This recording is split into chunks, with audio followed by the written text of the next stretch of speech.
Women's Day. Happy International Women's Day to all the fantastic women out there and, of course, here in the room. My name is Christian Lindmeier and I welcome you to today's Global COVID-19 press conference. Simultaneous translation is provided in the 6 official UN languages: Arabic, Chinese, French, English, Spanish and Russian, plus Portuguese and Hindi. As special guests on this important day, we have online Professor Sarah Gilbert from the Jenner Institute and Nuffield Department of Clinical Medicine at the University of Oxford, co-founder of Vaccitech and the developer of the Oxford AstraZeneca vaccine against COVID-19. Professor Özlem Türeci, co-founder and chief medical officer of BioNTech and the developer of the Pfizer-BioNTech COVID-19 vaccine. Dr. Rupa Dhad, executive director of Women in Global Health. Now let me introduce to you the other participants. Present in the room here are Dr. Tedros Adhanom Ghebreyesus, WHO Director General. Dr. Mike Ryan, Executive Director of the WHO Health Emergencies Program. Dr. Maria van Kerkhove, Technical Lead on COVID-19. Dr. Mariangela Simão, Assistant Director General for Access to Medicines and Health Products. Dr. Soumya Swaminathan, Chief Scientist. Dr. Kate O'Brien, Director for Immunization, Vaccines and Biologicals. Dr. Sylvie Briand, Director for Global Infectious Hazard Preparedness. And last but not least, Dr. Ana Maria Henao Restrepo, co-lead for the R&D Blueprint at WHO. Online, we have further colleagues who will be ready to answer questions if so be. Dr. Sose Fall, Assistant Director General for Emergency Response, Dr. Michel Yao, Director of the Strategic Health Operations, and Dr. Peter Ben Emberek, WHO expert on food safety and zoonosis, and the international lead of the WHO-convened global study of the origins of SARS-CoV-2. Now, without further ado, I'm handing over to Director General for his remarks. Thank you, Christian. Good morning, good afternoon, and good evening. On the 30th of January last year, I declared a global health emergency over the spread of the novel coronavirus. At the time, outside China, there were less than 100 cases of COVID-19 and no deaths. I wish to be very clear. A public health emergency of international concern is the highest level of alarm under international law. Over the next days and weeks, we continued to sound that alarm loud and clear, and we continued giving countries the strategies, the guidance, and the tools they needed to prepare for, prevent, detect, and respond to the spread of this new virus. On the 5th of February, we started our daily press conferences informing the world about the risks this new virus posed and the steps that governments and individuals needed to take to stay safe. We continued to warn that the world had a narrow window of opportunity to prepare for and prevent a potential pandemic. One of the things we still need to understand is why some countries acted on those warnings while others were slower to react. In the following weeks, the number of affected countries and the number of cases globally grew rapidly, which led us to describe COVID-19 as a pandemic on the 11th of March last year. But we must be clear that that was not the moment at which we sounded the highest level of alarm. That moment was on the 30th of January. Right now, WHO's focus is on supporting all countries to end the pandemic, including with vaccines and the public health measures that have been the bedrock of the response for 15 months. We have come so far. We have suffered so much. and we have lost so many. We cannot, we must not squander the progress we have made. We have the tools to control the pandemic, but we can only do it if we use them consistently and equitably. Science, solutions, and solidarity remain our guide. There are no shortcuts. As you know, today is International Women's Day. In many ways, women have suffered disproportionately from the pandemic. We have seen appalling increases in violence against women and reduced access to services for sexual and reproductive health. In relative terms, employment losses have been higher for women than for men. Women have also borne an additional and disproportionate burden of care for children and older people. But women have also been at the forefront of the response. About 70% of all health workers globally are women, and they have played a key role in delivering care and saving lives. But although they make up the majority of the global health workforce, women only hold 25% of leadership roles in health. That's why, in February, WHO launched the Gender Equal Health and Care Workforce Initiative to increase the proportion of women in leadership in health and care, to promote equal pay, to protect women in health and care from sexual harassment and violence at work, and to ensure safe and decent working conditions for women health and care workers, including access to personal protective equipment and vaccines against COVID-19. To talk more about the initiative, today I'm delighted to welcome Dr. Rupa Dhad, the Executive Director of Women in Global Health. Rupa, welcoming and thanking you for joining us today, and you have the floor. Thank you, Dr. Tedros. Let me start by wishing you a very happy International Women's Day. It really is a pleasure to be here with you, Dr. Tedros, and rest of the esteemed WHO colleagues, especially the women in the room.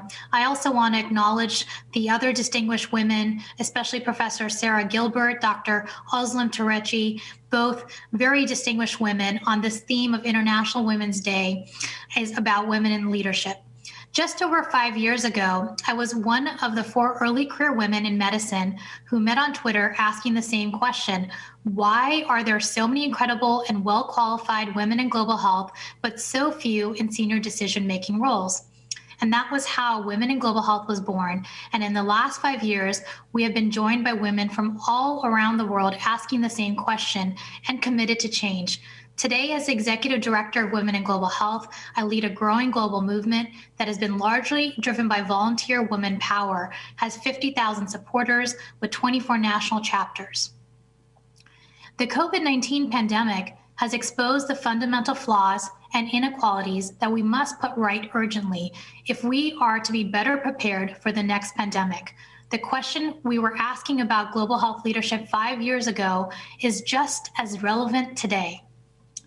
Women are around 70% of the health and care workers, but hold only 25% of decision-making roles, as Dr. Tedros has already mentioned. And this pattern has been repeated in this pandemic. Our research shows that 85% of national COVID-19 task forces have majority male membership.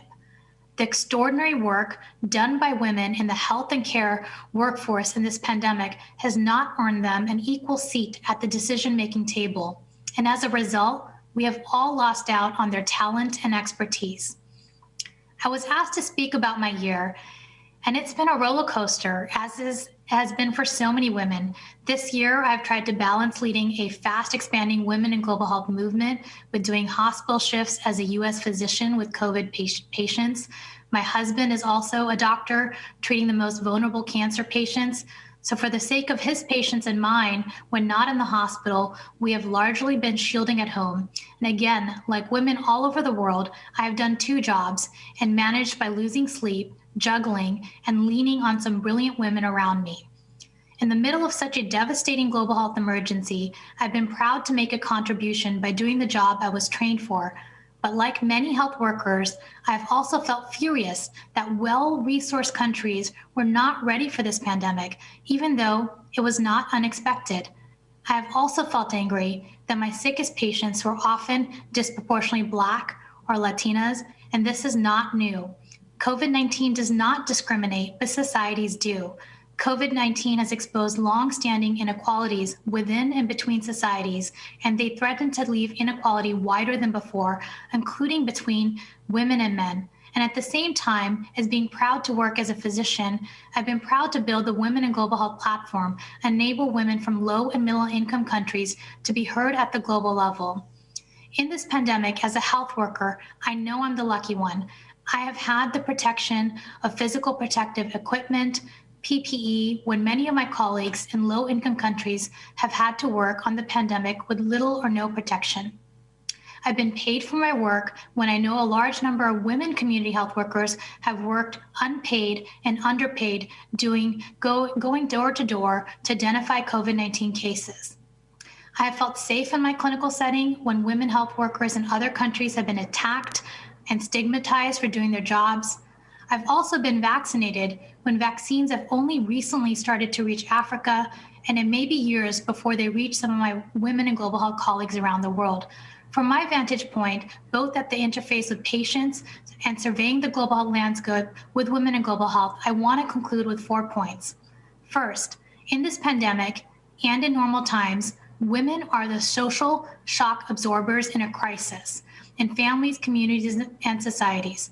It is the women in this pandemic who have borne the increased burden of unpaid work at home and as schools were closed. And it is girls in the poorest families who have been taken out of school and forced into early marriages when families needed one less mouth to feed. The lost hopes and dreams of those girls can never be recovered. Second, when women are marginalized in leadership, decisions are made that ignore the realities of women's life and cause lasting harms and death. I believe that women would have not made the decision to treat reproductive and maternal services as non-essential. Women know that pregnancy does not stop for pandemics.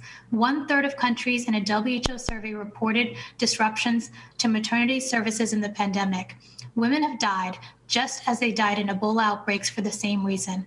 I believe women, as the majority of the health and care workers, would have designed PPE to fit women and their bodily functions. It is simply an insult that PPE is designed for men and the poor fit leaves women more exposed to infection. We have a chance to be equitable, and we must accelerate vaccine equity now for all health workers, especially for women who comprise 70% of the health and care workforce. And I don't believe women in leadership would have imposed lockdown policies without considering protection of the many women and children locked down with abusive men. Gender-based violence has increased significantly everywhere because home is not a safe place for many women. Again, women have died because decision makers got this wrong. Third, there have been considerable debate on whether the performance of female political leaders in this pandemic has been better than their male counterparts. Some have noted that the more inclusive communication skills of female leaders have helped build collective action, public trust, and compliance. I would argue that in general, women leaders have been decisive, focused on the evidence, and communicated more honestly with their citizens. I would contrast that with the war analogies and denials heard from many men in power. Since only 6% of countries are currently led by women, we should test this by electing equal numbers of male and female political leaders and measure the impact. And finally, my fourth point is that we cannot base something as critical as global security on the unpaid and underpaid work of women. Women in the health and care sector are clustered into lower status, lower paid jobs, frequently subject to violence and harassment. The gender pay gap in the health sector is 28%, And in reality, it is much higher because half of the $3 trillion women annually contribute to health is in the form of unpaid work. The poorest women in the world currently subsidize health systems with their unpaid work. That has been exposed loud and clear.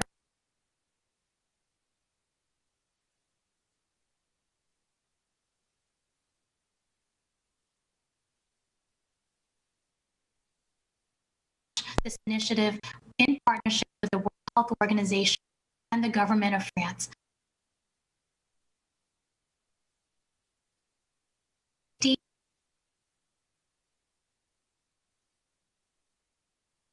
And deliver stronger health outcomes for everyone.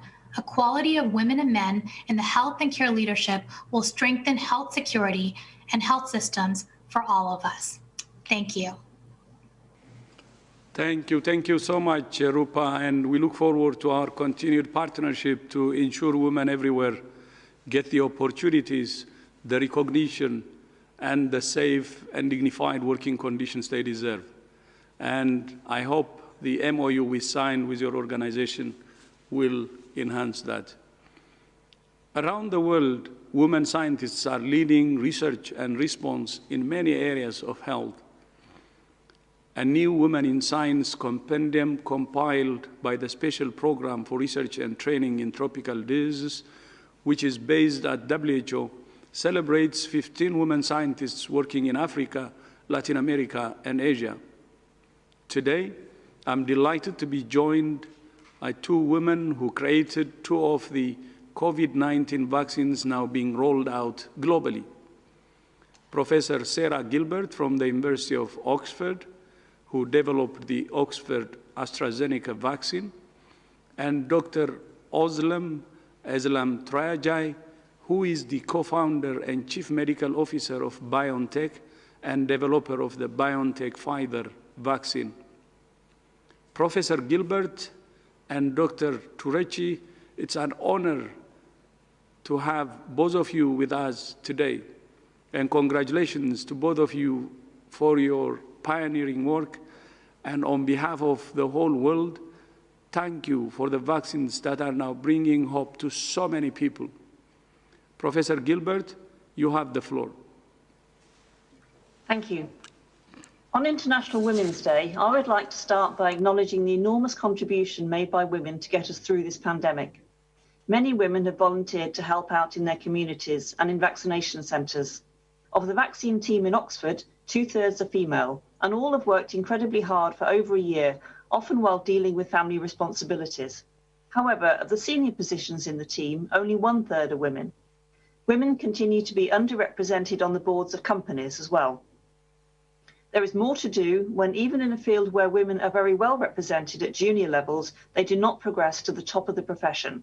And of course, in many other disciplines and in countries across the world, women face barriers at all levels. There are concerns that the pandemic has had more of an effect on the careers and livelihood of women than men. And as we begin to make our plans for recovery, we must not neglect this. Within Oxford University, I'm seeking to understand the barriers to promotion of women. This is something that should be widened in order to find the barriers wherever they occur and break them down. I work on the development of vaccines against viruses that can cause outbreaks and potentially pandemics using a platform technology that can be adapted to produce many different vaccines very quickly. The technology itself is well understood and was approved by the WHO R&D blueprint exercise several years ago. Using the same technology allows us to understand many aspects of vaccine development before we have identified the virus that we want to vaccinate against. We already know how to manufacture and test the vaccine, what dose to use, the expected side effects, and the overall safety, enabling us to move very quickly when a new virus is identified. Our technology uses a modified adenovirus to produce the vaccine, but there are other approaches that can be used. I worked on the development of vaccines against influenza, Ebola, and MERS before COVID-19. Following Oxford's partnership with AstraZeneca and the collection of data from clinical trials, the vaccine is now in use in many countries, and we are seeing how effective it is in use, protecting 80% of hospitalizations in those aged over 80 years, even after one dose, and reducing disease in the over 70s by 70%. We have more work to do on assessing the ability of the vaccine to work against different variants and whether an update to the vaccine is needed, but we are making preparations to do that if necessary. We are continuing to monitor immune responses in those vaccinated so that we can assess when a booster might be needed. As vaccinations are rolled out around the world, with the most vulnerable being protected first, we need to continue to monitor virus transmission and apply all available measures to reduce it, to protect those not yet vaccinated and reduce the chances of new variants arising. And to increase the amount of vaccine doses that can be delivered across the world, I encourage vaccine manufacturers to form new partnerships in diverse geographical locations to manufacture, fill and distribute vaccines that are already approved. We need to work together and use all available resources to do this. Thank you. Thank you. Thank you so much, Professor Gilbert. Dr. Tedros, over to you. Thank you so much, Director General, and thank you also for this opportunity to join my sisters, not in crime, but in crisis, in this discussion. It's a pleasure times two, firstly, because it is by the WHO DG, second, because it's at International Women's Day. Both stand for causes which are very close to my heart.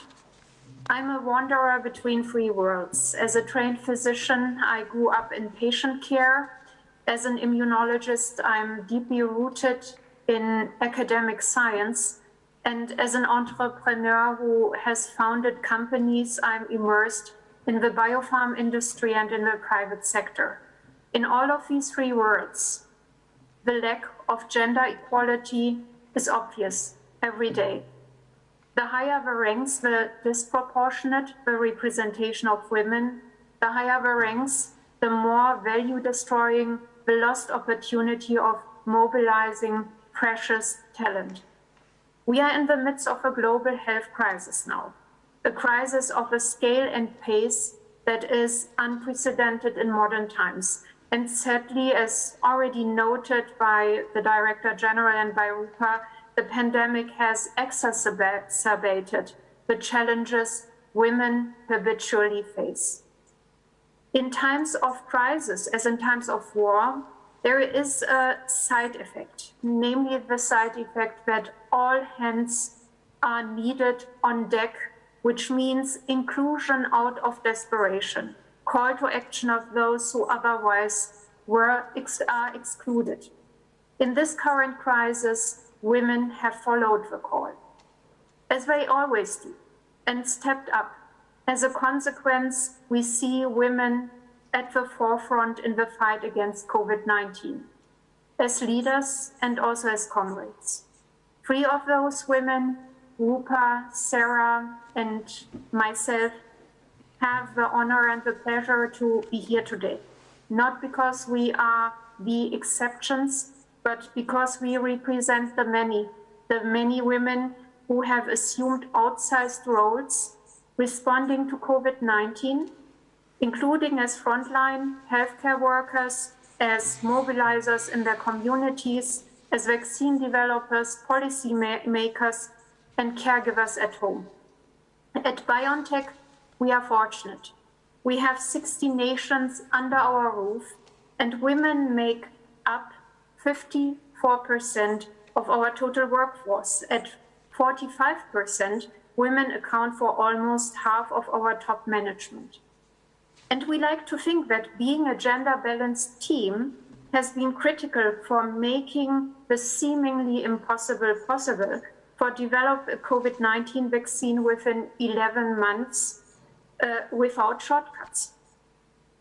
I personally feel prepared to continue the marathon to conquer this global health crisis with the women in my company and the passionate and hardworking women worldwide being part of the COVID-19 response. This is why I very much want to see women enabled today and also tomorrow. Speaking of COVID-19 response, let me for a moment share with you some personal thoughts about the pandemic in a broader context. The grand mission is to achieve herd immunity. And until we have achieved it, to follow SARS-CoV-2 transmission protective measures. The last 14 months have brought us closer to this aim. Several vaccines are authorized, approved, are being rolled out. We at BioNTech Pfizer are proud to be part of the solution, and the more of our peers are successful with their vaccine developments, the better for the world. There are those unknowns about which people are concerned, and I would like to briefly touch upon them. One is the duration of protection. The answer to this question requires the passage of time and the diligent accumulation of data. Whatever the data shows, as long as we have vaccine technologies and further develop them that allow for boosting, this can be addressed. Another question people are worried about are virus variants. Viruses that replicate do accumulate mutations. This is inevitable. With suppressed replication, there will be less mutations, which means that the best way to protect us from super variants or viruses is immunity. Not all virus variants are and will be of concern. And against many variants, just boosting with the original vaccine will suffice. What, however, is important is to be prepared. Being prepared technology-wise, which means to have a versatile platform which allows for rapid response to a variant of concern. Being prepared process-wise, which means to have the blueprint for execution ready on the shelf. And being prepared to make informed decisions, which means to have a clear, scientifically sound definition when a variant is of concern and should trigger an aligned vaccine adaptation. Now that vaccines of high efficacy backed by data are available, and more of them will soon, the most important next milestone for all of us is broad, global, equitable rollout. Mission herd immunity means no one will be safe until everyone is safe, across genders, ethnicities, economies, and nations.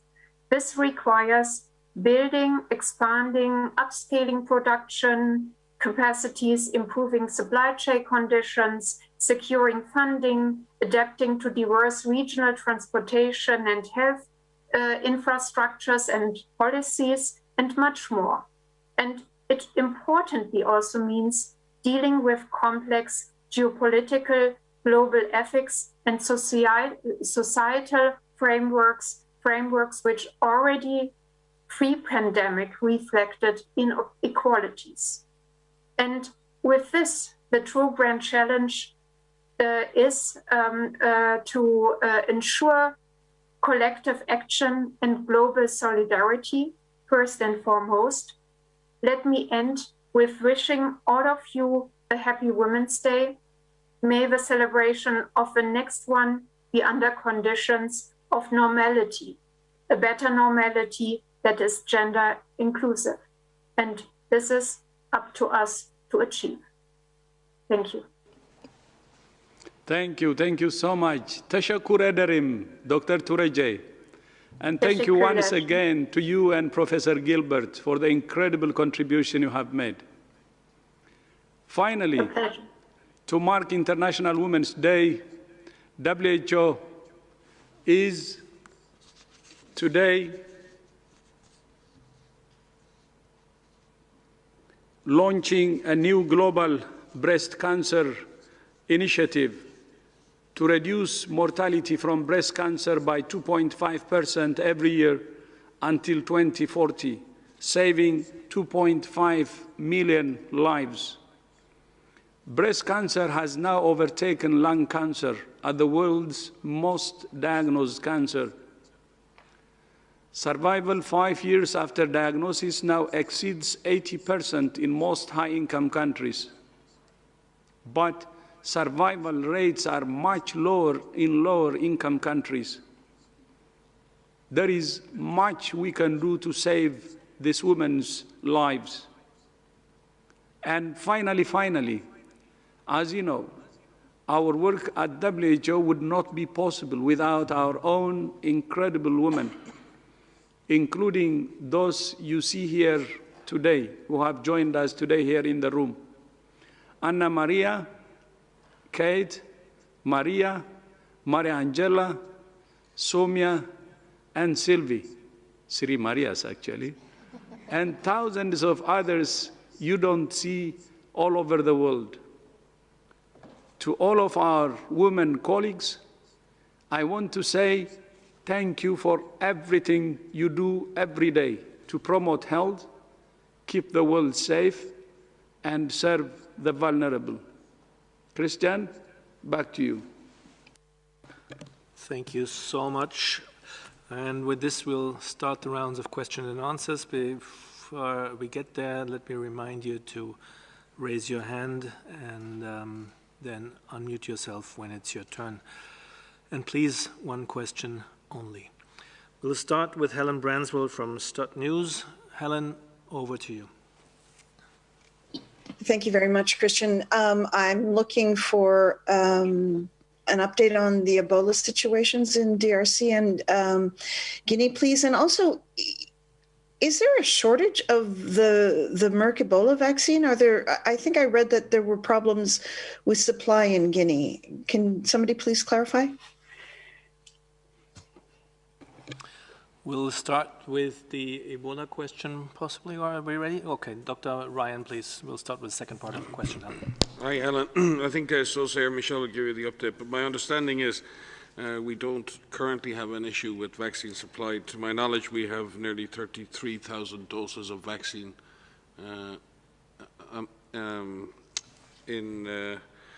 in country. So I'll pass to Sosair and to Michel to give you an update, and I'll double check on those numbers on vaccines. But at the present time, we don't have a problem with supply. Thank you, Mike. Just to confirm that we don't have any supply issue in Guinea. As Riley said, we have right now 30,000 doses, and we are using ring vaccination, meaning that we are vaccinating the contacts of cases, contact and probable contacts. And at global level, we have more than 500,000 doses from the Merck vaccine, so we don't have issue for vaccination. But it's very important to continue at global level, because we have seen when the global community come together, how we can be strong and provide more tools for public health in general. So in terms of update compared to last Friday, we don't have any change in terms of number of cases. We still have 11 cases in Congo, but in 4 health zones, meaning 4 districts in the same area. And for Guinea, we still have 18 cases, as we reported last week, including 4 probable cases. And what is important is really to continue, for example, in Guinea, improving some of the key performance indicators, like the number of alerts coming from the community, including the number of death alerts, because we want to make sure that we can test the maximum of alerts coming from the community in terms of deaths and probable cases. This is extremely important. And one new development, and Maria is the city, we have been coordinating with neighboring countries for them to be able to start vaccinating healthcare workers next week. I think this is an important development. Thank you. Thank you. That was Dr. Sose Fall, Assistant Director General Emergency Response, and now Dr. Michel Yao, Director Strategic Health Operations. Yeah, thank you very much. In fact, in this response, both in DRC as well as Guinea, our role is really to bring all this innovation and ensure that at least the baseline that is here now due to past Ebola outbreak and a lot of local experience is to ensure that all these innovations are fully implemented. So we just travel from the field, and the key contribution is WHO aspect, working hand-to-hand with national authorities to improve quality. Dr. Sose mentioned the early warning We are now ensuring that in Guinea, we decentralize the response into district so that all the neighboring districts enter a response mode to increase surveillance and detect promptly. We are also trying to strengthen the treatment capacity. Some of the baseline is there, but we are working closely with our NGO partners to increase this capacity, as well as also increasing laboratory capacity. We have some collaborative centers, one from Germany, who just learned it, who will support the laboratory capacity. So our time being situation is more or less stable, but we should ensure that we remain vigilant to improve quality of the response. Over. Thank you very much. With this, we go to the next question, and that would be Simon Abteba from Today's News Africa. Simon, over to you. Please unmute yourself.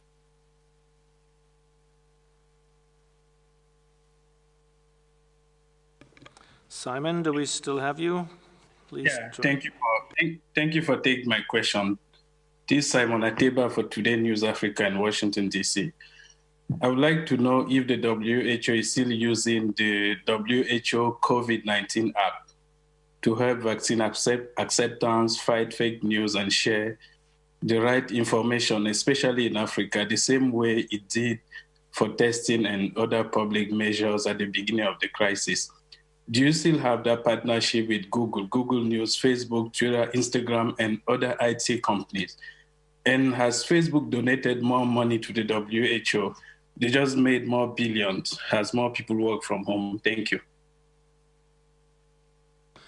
Thank you, Simon. And we'll start with Dr. van Kerkhoff. Yes, so I can start, but I think others should supplement to this because there's a number of ways in which WHO has been working to get good information, high-quality information out about the virus, SARS-CoV-2 virus, the disease that COVID-19, that infection causes, and to fight against misinformation and disinformation. We actually have Dr. Sylvie Briand here, who has been leading the fight against the infodemic, and I will ask her to supplement this, but we are continuing to work with the major developers, Google and Facebook and all of the different companies to help support highlighting high quality information and make sure that there's fact checking that's ongoing and make sure that those who search information have that high quality information up front.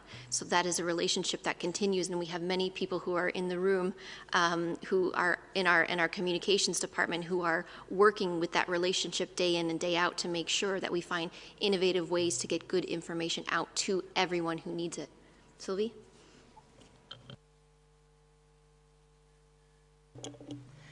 Oui, absolument.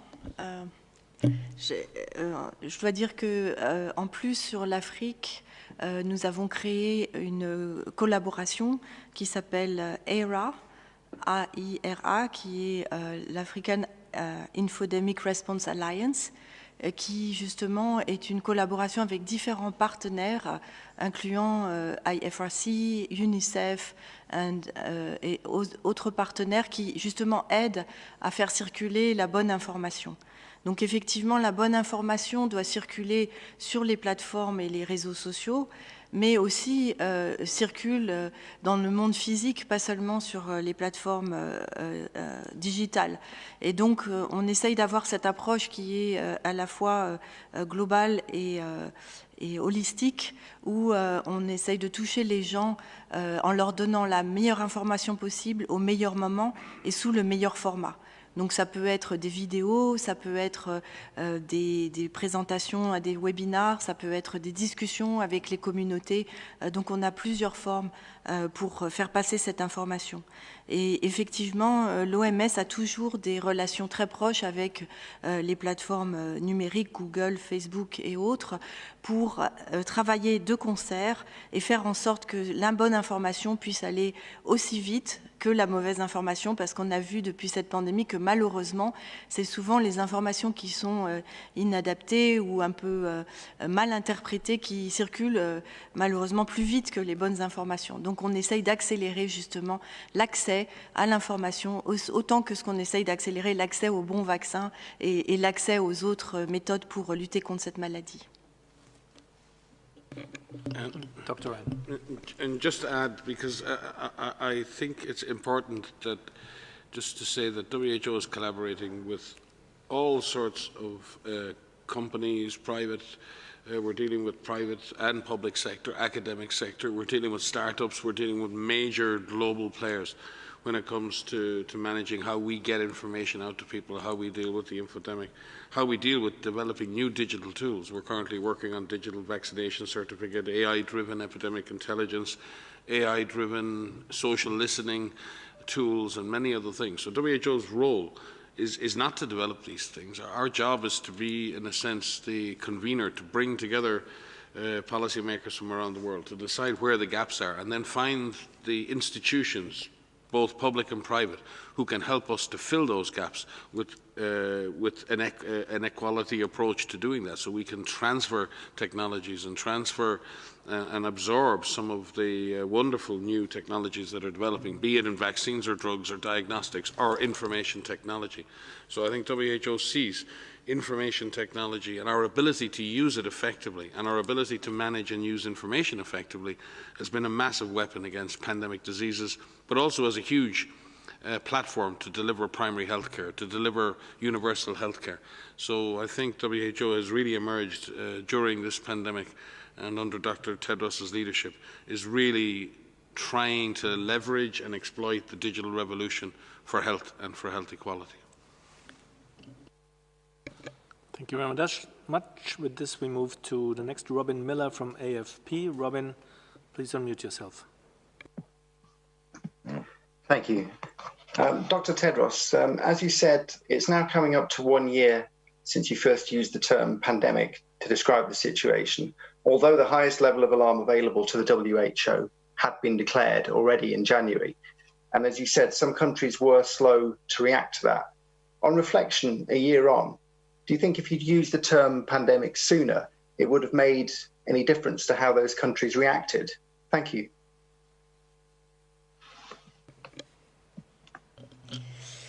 I will begin. So, as Dr. Tedros has said, the responsibility of the organization is to raise the alarm, to set progress in motion. From January 1st, 2020, WHO had instigated its emergency management team, in which we activated our systems at the 3 levels of the organization to take action against the cluster of pneumonia of unknown etiology that had been reported from Wuhan. And since then, we had been setting guidance and advice to our member states, to everyone everywhere about actions that needed to be taken. We issued, the Director General announced a public health emergency of international concern, a global health emergency, the highest level that we can under international law on the 30th of January. That was our highest level of alarm. We had used the word pandemic, or the potential for this to become a pandemic, earlier than March 11th because we were setting things in motion to prevent that from happening. And many countries did act. Many countries who had had some experience with infectious diseases before, some trauma of some big outbreaks before, to really activate their systems and initiate their systems right away. They knew from previous experience that this required an all of government, all of society approach, and really to act quickly and act robustly with the systems that they had in place. Many countries did that, and you can see over and over again the countries that were able to initiate plans to rapidly identify the earliest cases that were to arrive and to do cluster investigations so that they prevented any initial cases from becoming clusters and clusters becoming community transmission. And they really did a lot in terms of activating their community workforce and use the testing capacities that they had strategically. And they fared better in the sense that they were able to prevent the worst from happening, the worst from taking hold. From our point of view, and I'm sure Dr. Tedros and Mike may want to come in here, we were doing our best to inform every day on the situation at hand, informing the world on what was known about this virus, the dangers of this virus, and saying from the start that this was a dangerous virus and that systems needed to be activated. And so we didn't just say that, we followed that up with action. We followed that up with a full strategic preparedness and response plan that was published 4 days after the alarm, this public health emergency of international concern, was announced. And we worked with governments, we worked with countries, we worked with communities to make sure that those plans could be actioned and tailored in the appropriate way for countries around the world. We continue to do that. We've just issued an update to the SPRP, the Strategic Preparedness and Response Plan 2021, where we have added vaccines and vaccination into the global strategy. Our focus remains on ending the acute phase of this pandemic, making sure that we get societies up and running, we prevent as many infections as we can, and we save as many lives as we can. And we can only do that by acting together. So we will continue to do that until this pandemic is over. Dr. Rudd, please. Yeah, maybe I could be a little bit more direct. I mean, I think the journalist is asking us if we had yelled louder, then more people might have heard us. I think many people did hear, many countries did hear and took action. And it's very instructive because I think perception of risk is very much about the perspective you have about how much risk you're at. Unfortunately, if you're in a valley and a dam bursts, you know you're at risk and you take action. If you're standing on the mountaintop, you don't feel the same level of risk until the waters rise. And I fear too many countries thought they were standing on a mountaintop watching the waters rise to consume and overwhelm others, and what everyone didn't realize as the waters rose to consume them. Again, I will remind you that the International Health Regulations is not WHO's. It is a solemn legal agreement between 194 member states agreed in 2005, where 194 countries came together and agreed with each other what would represent the highest level of alert for global public health emergencies. And that came into force in 2007. So the fact that countries, I can fully understand maybe from a media perspective that a member of the public and others might not necessarily react to the declaration of a global public health emergency under the IHR by the Director General. But that is an agreement between all member states on this planet who agreed in law that this would represent the trigger to collective action in response for containment. So I think we have to ask ourselves, yes, maybe we need to shout louder, but maybe some people need hearing aids. Thank you very much for this. Before I get to the next question from Tomoriguchi Kyoto News, let me just remind everybody that we still have our 3 special guests today online, and if you want to raise a question to them, now is the chance. But first, Tomoriguchi Kyoto News, please unmute yourself. Hi, Christian, can you hear me? Yes, please unmute yourself. Please go ahead. As we are heading towards the end of winter in Northern Hemisphere, could you provide us with the latest figures and trends of seasonal influenza this year? I assume we are seeing a decrease in cases and deaths, but have the measures taken to counter COVID-19 contributed to this? And if that's the case, can we say that we have found effective measures to counter seasonal influenza, which was thought to be uncontrollable in the past? Thank you. Let me hand to Dr. Sylvie Briand, please. Merci beaucoup pour cette question. Effectivement, nous faisons le suivi des virus circulants de la grippe dans le monde entier. Et on a vu déjà, il y a quelques mois, dans l'hémisphère sud, vraiment des taux très très bas de circulation de la grippe. Et on voit aussi dans l'hémisphère nord, en fait, la grippe circule à des taux très très bas. Donc il y a plusieurs hypothèses pour expliquer cela.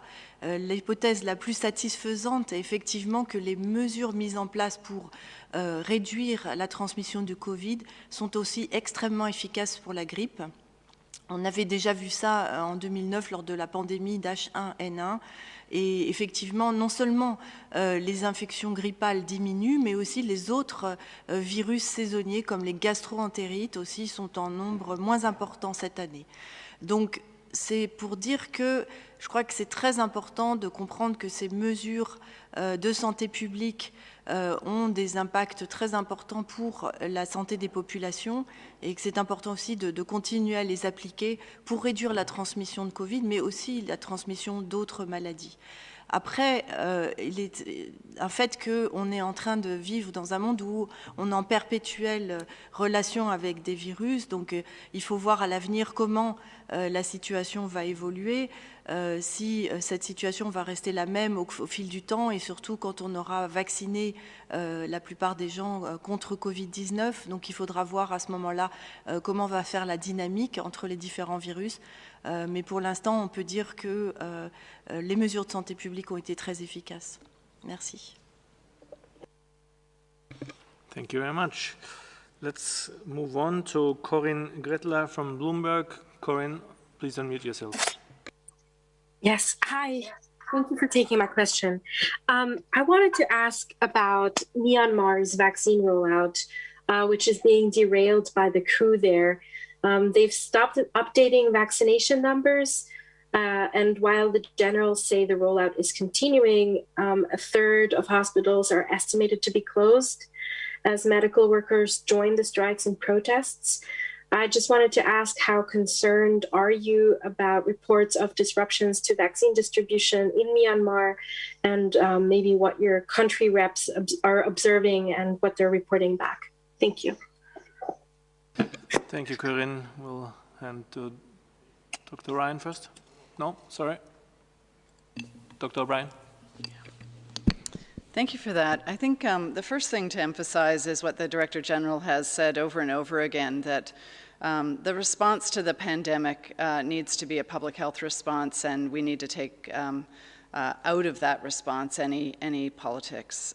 Clearly, for any setting that is in conflict, a vulnerable setting, a fragile setting, the risk to the population of the cessation of services or the slowdown of services or danger in getting services is of enormous concern for the control of the pandemic, especially as we're in the early phases of vaccine rollout. The access of people to those vaccines is incredibly important. Vaccines do have a shelf life to them, and it means that if vaccines are not being delivered on time and as planned, this precious resource that is now being deployed across countries that previously had not had access to vaccines is something that is going to waste.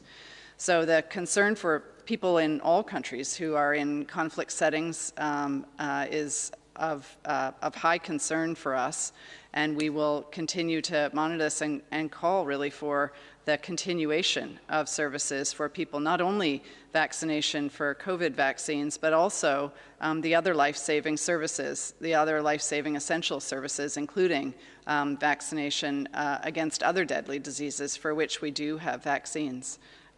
Thank you. Perhaps there are others. Mike, maybe you want to comment.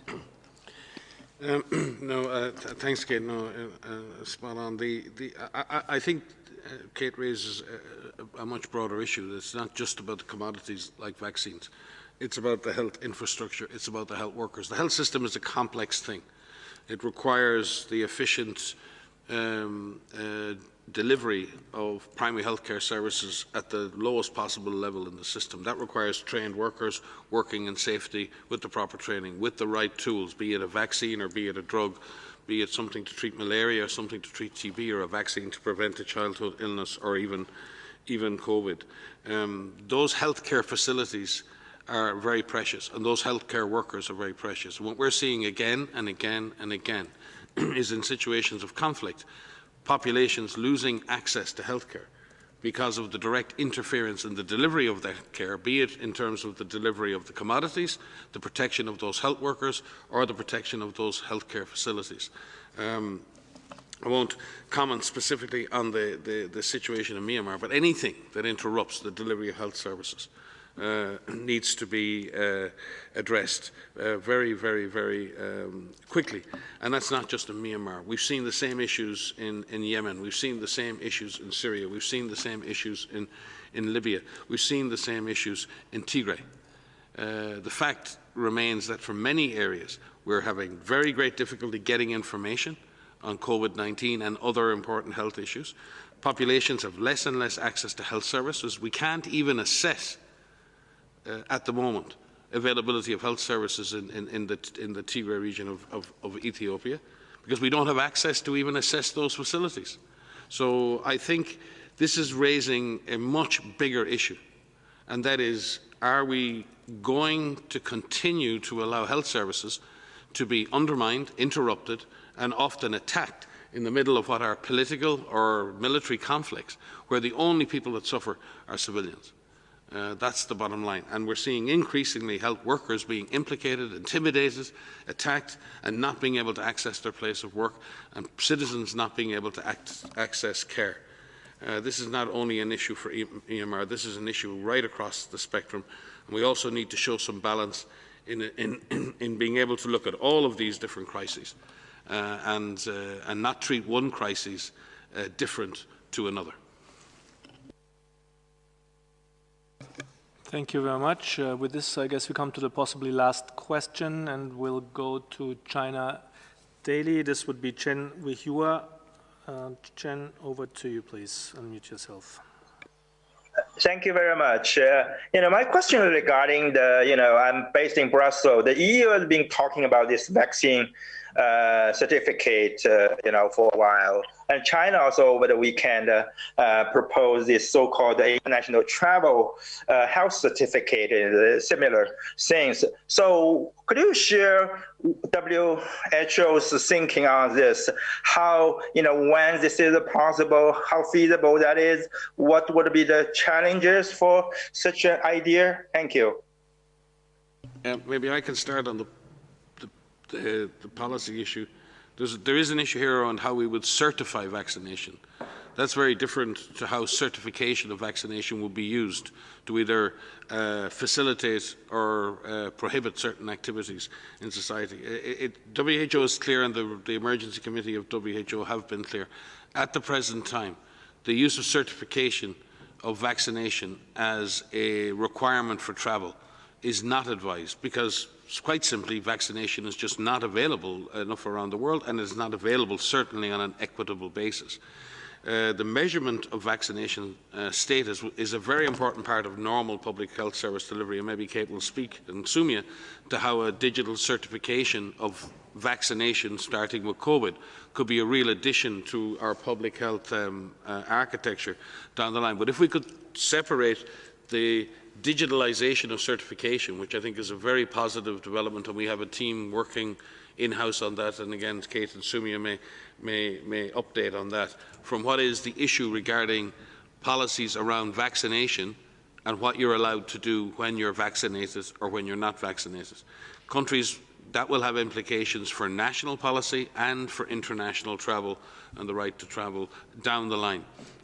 But I think there are real practical and ethical considerations as well that countries will have to address, because if access to vaccine is inequitous, then inequity and unfairness can be further branded into the system if we continue to make decisions on what people can and can't do, where they can and can't go, on the basis of being vaccinated, when being vaccinated itself is not something that everyone has equal access to. And there are also people who, for whatever reason, cannot be vaccinated or do not wish to be vaccinated. So this is a very important societal discussion. I think we need to be very careful, and Kate may speak to that as well. Dr. O'Brien, please. Just a couple of things to add to what Mike had to say. We're incredibly supportive of electronic vaccination certificates for a number of reasons, not the least of which are the efficiencies of time, the accuracy of the information, the link to the products that have been received. It facilitates assessment programs on safety of products. It allows parents or individuals who have been vaccinated a greater autonomy on those records for their own use.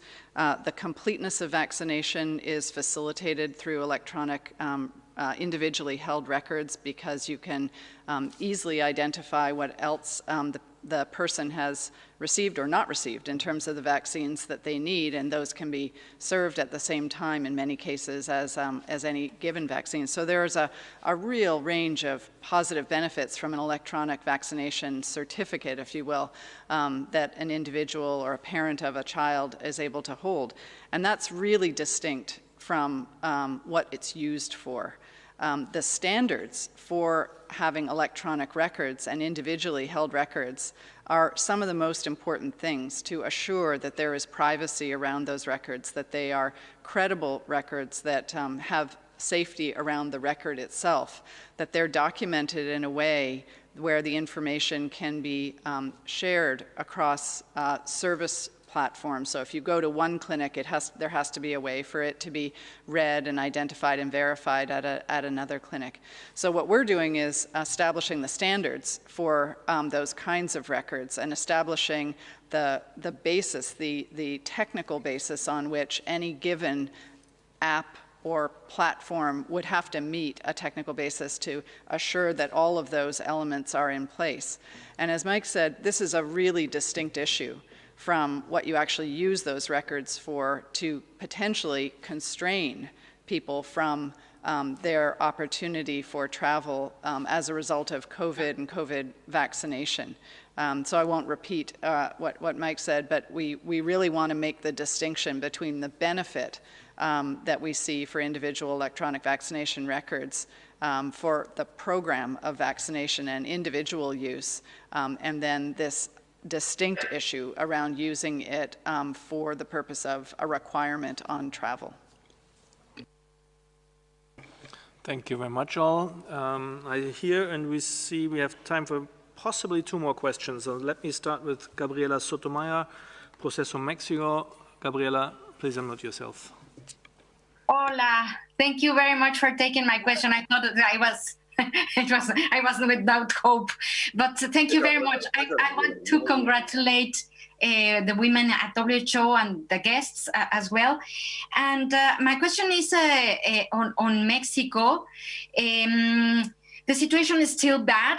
I think it's one of those countries that underestimated the emergency and continues to pay for it. So almost 200,000 deaths are reported, but it is estimated to be double. Transmission is still very active, and deaths. Health personnel, most women have not yet been fully vaccinated. Well, violence against women, we don't have anything to celebrate. There are like 10 femicides every day in the country. So, what is the forecast? What is your assessment? And also, if you have information, up-to-date information on the variants in the country. Thank you. Let's start with Dr. Van Kerkhove. So, hi, thanks for the question. So, indeed, circulation is still quite high in Mexico, but the trends are reducing. And I know at a national level we can say that, and it varies by the locality within a country, and that's true in all countries. But seeing trends go down is a good sign. It doesn't mean that there's not more to do. And as you know, Gabriela, it's all about this comprehensive approach that countries are applying. It is never, never too late to turn it around, and many countries have done that. Mexico is showing us that they can reduce transmission with a comprehensive approach, making sure that testing is strong and that you have a good testing policy that's linked to public health action. Making sure that cases are cared for. We do see reductions also in mortality in Mexico, and also we've had globally for the 6th consecutive week, we've seen a decline in deaths across the world, and that is largely due to stronger clinical care, patients entering the clinical care pathway earlier and receiving the care that they need. Again, here we still have a long way to go. But I think it's really about making sure we stay the course and we make sure that even though we have vaccines and vaccinations coming online, we still adhere to the individual level measures, the physical distancing, the mask wearing, hand hygiene, respiratory etiquette, avoiding crowds, following local guidance. If you can work from home, if you are in a profession where you can work from home and you are supported by your company to work from home, continue to do that. We also need to ensure that communities are able to adhere to the local measures that are being recommended. It's very easy to say to do something, but if communities aren't enabled to be able to do that, then it becomes obviously very, very difficult for them. So it's really important that that decline in incidence continues to decline, and we don't let loose in terms of our individual level measures and our community level measures. With regards to the virus variants, there are a number of virus variants that WHO and the world is monitoring, these variants of concern. I don't have the specifics on the variants of concern circulating in Mexico, but globally there are a number of variants that we are tracking. Each of these variants of concern, the B.1.1.7, first identified in the United Kingdom, the B.1.351, first identified in South Africa, and the P.1 variant that was first identified in Japan but is circulating in Brazil. Each of these virus variants have been found to have increased transmissibility, which means that it has a mutation that allows the virus to bind to the cell more readily and it can infect more people. If you have more cases, then you will have more hospitalizations, and that will put a burden on the healthcare system, which could in turn result in more deaths. So it is important that everything that we do, virus variants circulating or not, we stay the course and we make sure that we adhere to the individual level measures. These measures of public health and social measures, the infection prevention and control in health facilities as well as outside of health facilities, work against all of the viruses that are circulating, whether they are virus variants or not. And it's important that everybody out there know that, because you have some control over what you do, and you can take measures to keep yourself safe and keep your loved ones safe. And if I could just add, I mean, the trend in Mexico has been gradually downwards, and it's been consistently downwards, both in terms of death and cases. But it's still, you know, we're still seeing around 10,000 cases per day, so it's still remarkably high. The good thing, I think, the health system in Mexico has coped. I think nearly 72% of general COVID beds are available, and about the same percentage, slightly less, of beds with ventilators. About 70% of ventilation or high support beds are still available. Also, Mexico has administered, I think, about 2.6 million doses of vaccine so far. So Mexico has commenced the vaccine journey. One of the downsides is that the surveillance system still remains probably underactive, with 31% of all tests being positive, which gives you a sign that positivity rate, that there's probably still under-detection of cases despite the relatively high numbers. But it's good to see the deaths falling as well as the cases. It's good to see that the hospitals are coping. But it's been a very, very long journey for Mexico. It's been very, very tough, as it has been for many Central and South American countries. I mean, we're here at the presser every week, and we get many questions about Brazil, but it's been tough in Peru, it's been tough in Argentina, it's been tough in Colombia, it's been tough in many Central American countries, including Mexico. Latin America has really taken a blow over the last 16 months. So again, the systems have coped. But there are many, many, many lessons to learn around pandemic preparedness and readiness for us all globally, as the DG has said. But also we need to learn the regional and sub-regional lessons. What are the things that made our systems cope? What are the things that made our systems not cope so well? So like we say many times, Mexico is not out of the woods by any means. It's coming down slowly from a very high. And what we do in the coming weeks and months will be very important in terms of exiting the acute phase of this pandemic. Certainly getting vaccination levels up to the highest possible levels will allow the death and hospitalizations to continue to fall, but there are no guarantees on transmission unless we continue to maintain the behaviours that we all know stop this disease. Thank you both. And now we'll come to the last question, and we'll go to Donato Mancini from FT. Donato, please unmute yourself. Hi, can you hear me? Yes, please go ahead. Thanks for taking my question. It's mainly for Dr. Turecci and Dr. Gilbert and whoever else wants to respond. So you've both said access to vaccines is fundamental, but we know that a big problem worldwide and one of the main barriers is actually intellectual property. So what do you think would entice stakeholders to act concretely in that sense? I know that both Oxford Astra and Pfizer-BioNTech have taken significant steps to increase access worldwide, but would you, for example, consider joining initiatives such as the WHO's CTAP? Thank you so much. Thank you very much, Donato. Let me give this first to Professor Gilbert. Professor Gilbert. Thank you. Well, I have to confess I'm not familiar with that initiative. I'm sorry. Within Oxford, we always said that we wanted to have a vaccine for the world and we wanted it to be manufactured and distributed widely. And we're very pleased to see that that is being done with many sub-licenses to different manufacturers in different parts of the world, increasing the number of doses of the vaccine that we initiated development of now being made available across the world. I don't think that just making IP freely available goes anywhere close to solving this problem, because it's not just the rights to use the technology that's needed. It's the seed stocks, the cell banks, the protocols, the assays, the standards, the reagents to do everything. This requires a great deal of support from the first company that licensed the vaccine. And this can be done, but it can't be done in a completely unlimited way. So we have to recognize that it's important we have many vaccines to use across the world.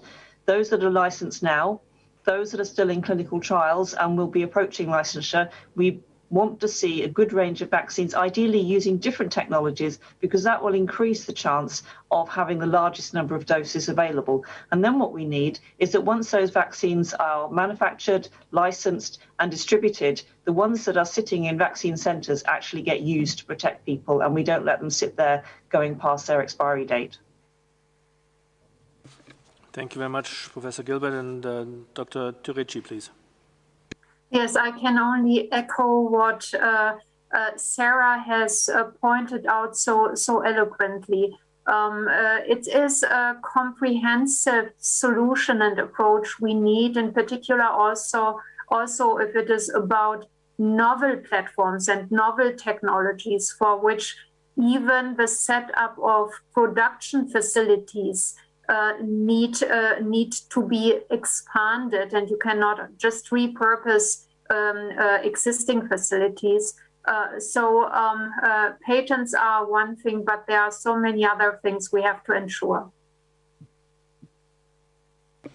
Thank you both very much. And with this, we come to the end of our briefing. Before I hand back to Dr. Tedros for the final remarks, let me specifically thank our three special guests, Dr. Rupa Dhad, Dr. Turecci, and Professor Gilbert, and of course everybody here in the room and who was online. Also, please again note the audio files and the DG remarks will be sent shortly after this briefing, and the full transcript should be found on the WHO website tomorrow. Any other follow-ups, please contact media inquiries at who.int. Dr. Tedros. Yeah, thank you. Thank you very much, Christian. And I would like to again thank our guests today, to Rupa for your leadership, and also to Professor Gilbert and Dr. Turecci for your